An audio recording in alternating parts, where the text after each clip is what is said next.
The Curse of Midas, reimagined by Gervin Earl Iturralde. The Curse of Midas, a reimagined Greek myth. Marissa is a young high school student alongside her best friend, Ella. Marissa's father is Midas, a businessman who has a bottomless amount of wealth. Midas is in his office, counting money and staring at stock charts on his laptop, and Marissa enters looking upset. "Dad, can we have a talk?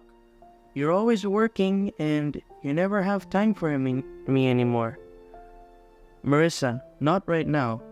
I'm trying to check our profits and we'll talk later, okay?" And Marissa leaves with discontent due to her seemingly always busy father unable to connect with him. And suddenly, in the middle of his errands, Dion appears from the door, and he's been intrigued by the wealthy businessman for some time. "I think you seem hungry for more, Midas." And he's suspicious of this random man, so he asks him, "Who are you?" "My name's Dionysus, but you can call me Dion. And I've heard that you've got everything money can buy, but I can offer you something more." And Midas, who is skeptical of the sudden offer of this mysterious man called Dion, he decides to entertain this man's proposal. "What could you offer me that I don't already have?" "The power to turn anything gold with a touch." And when Midas hears this, he gets excited and his eyes widen. And he says, "Anything I can touch? Literally anything? Imagine it. You'd never have to worry about money again. Rid your fears of losing your endless amount of money. Gone forever. Just sign this contract and all the gold you wish for will be in your hands." And Midas says, "The most valuable mineral in the touch of my hand? Deal!" And Midas is excited. And Dion's like, "It's done. But remember, Midas, every gift has a price." And Dion disappears, and Midas looks at his hands, and he's smiling. And for some reason, Marissa's there again, but she's confused. So, cut scene. So, now Marissa has went to her school. This is lunchtime. So, at lunchtime, Marissa and her best friend Ella are sitting at the cafeteria table as Marissa brings up her dad's mysterious behavior.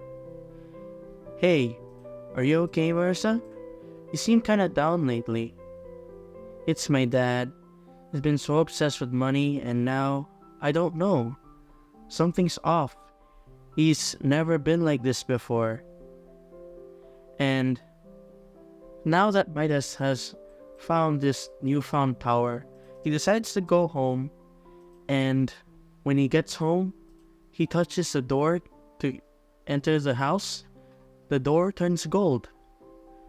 And when he goes to the living room to touch a lamp, the lamp turns gold. He goes to the kitchen and touches his favorite coffee mug. That also turns gold. But when he goes to reach for his phone turns gold. And Midas is shocked.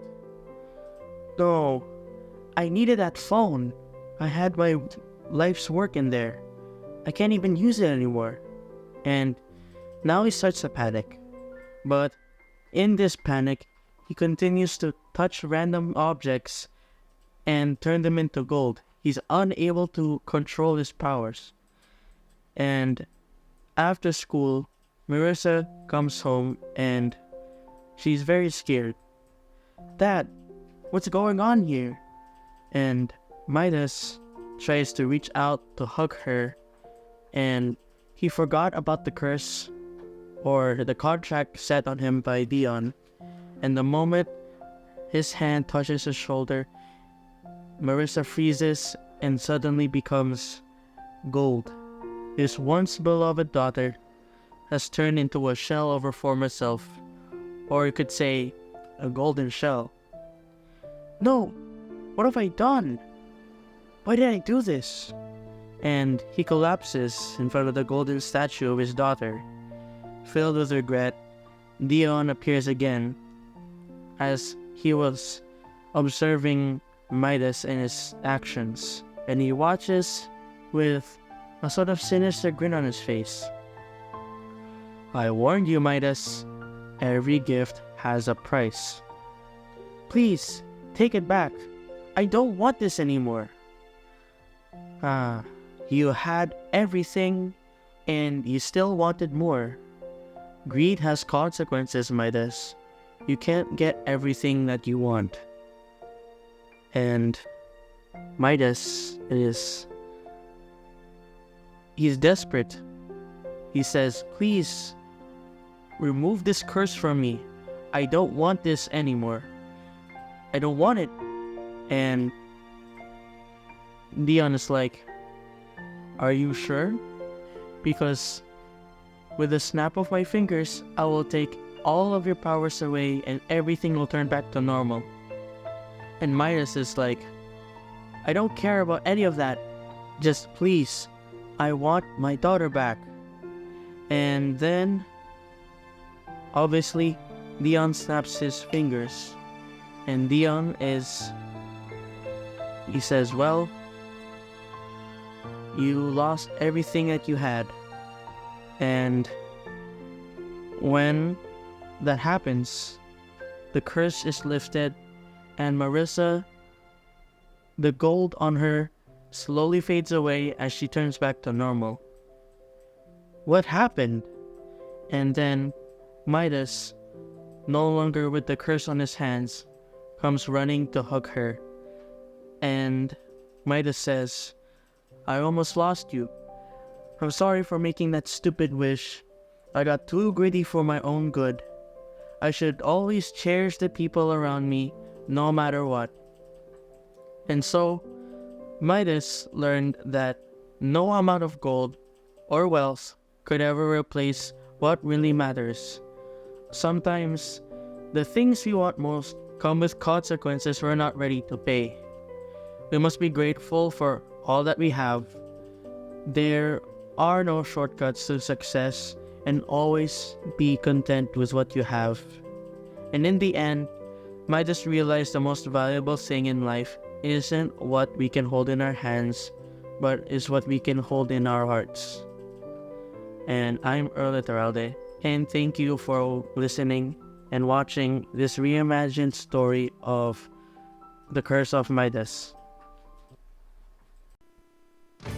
The Curse of Midas, reimagined by Earls.